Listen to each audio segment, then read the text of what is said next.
Europe 1, bonjour, le journal des sports. Samuel Etienne. À 6h12 après le journal de Sébastien Crêpe, toute l'actualité sportive maintenant avec Jérôme Lacroix. Ça va Jérôme ? Ça va très bien et vous ? Bonjour à tous. Très bien, merci. À la une ce matin, un combat fratricide. Oui, chacun va croiser le frère ce soir en Coupe d'Europe de foot. Un nom de famille qui résonne. Pogba à ma gauche, Paul, 23 ans, Manchester United. À ma droite, Florentin, 26 ans, Saint-Etienne. L'un des 16e de finale allée de la Ligue Europa met aux prises les frangins ce soir, Manchester Saint-Etienne. Julien Pierce, des frères qui ont emprunté des chemins bien différents.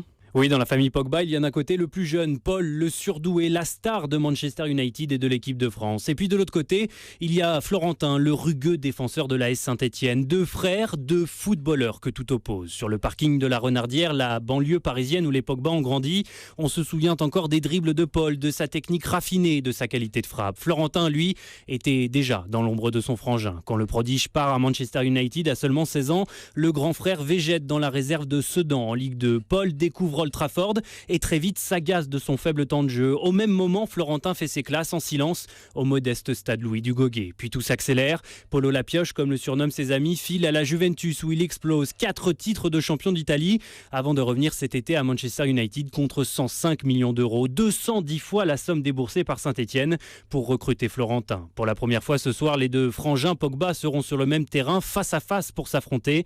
Peut-être l'occasion de la revanche du besogneux sur le talentueux. Manchester United Saint-Etienne, coup d'envoi 21h05, un peu plus tôt à 19h. Les Lyonnais joueront eux à Alkmaar aux Pays-Bas. Jérôme de la petite, on passe à la grande Coupe d'Europe. Avec hier soir la suite des 8e de finale allée de la Ligue des Champions et Karim Benzema, il pèse ce matin 51 buts, meilleur buteur français de l'histoire de la compétition, devant le retraité Thierry-Henry. Benzema buteur hier avec le Real Madrid face à Naples, victoire 3-1. Les Allemands du Bayern Munich ont eux facilement dominé les Londoniens d'Arsenal, 5-1, avantage donc Madrid et Munich avant les matchs retour dans 3 semaines. Il y a un début en ce moment en Ligue des Champions. Jérôme Lemot, sport du jour, c'est... Légende, c'est ni plus ni moins ce statut que Martin Fourcade veut atteindre d'ici dimanche. Le biathlète est depuis plusieurs années, vous le savez, ultra dominateur, mais un Norvégien au cuir tanné reste détenteur du plus grand nombre de victoires sur une saison, ainsi que du plus grand nombre de titres mondiaux individuels. Ce Norvégien, il s'appelle Ole Einar Bjørndalen, 43 ans. Et cette semaine, Martin Fourcade, de 15 ans, son cadet, a l'occasion de détrôner côté palmarès son grand rival. Il doit pour cela remporter une seule des 2 épreuves encore à son programme aux mondiaux qui se déroule en ce moment en Autriche. Martin Fourcade piaffe avant sa première occasion aujourd'hui, le 20 km individuel. Bien sûr que ça me ferait super plaisir d'y arriver. Ensuite, je sais qu'il me reste encore beaucoup de courses d'ici la fin de saison pour arriver à rejoindre Bjørndalen sur le nombre de victoires en une saison.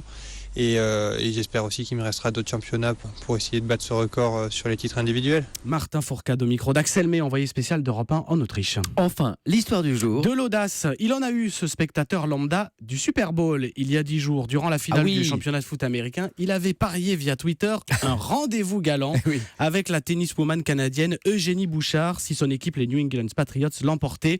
Rencard honoré. Hier soir, les 2 nouveaux tourtereaux sont allés assister à un match de basket à New York. Et on espère que la soirée s'est bien passée. Un grand merci Jérôme Lacroix.